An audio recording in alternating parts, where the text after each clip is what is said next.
The gizmo gives you finer control when moving, rotating, and scaling your IFX. To access the gizmo, first point your controller at your IFX. Then click on the three dots to the right of your IFX. This will open your options panel, and then select Gizmo. You will see three arrows appear. The Move gizmo is now active.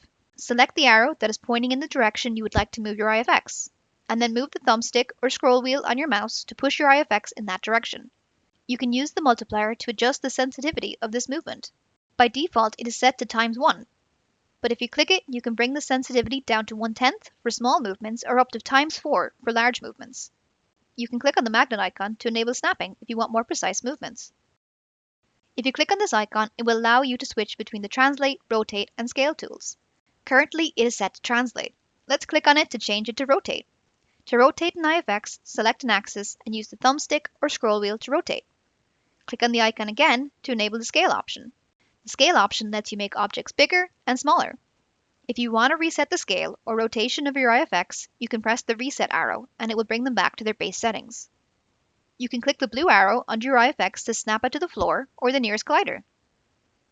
This icon lets you switch between local and global movement. The best way to understand this concept is to try it out. Each option has its own uses in different situations. If in doubt, just leave it in global mode.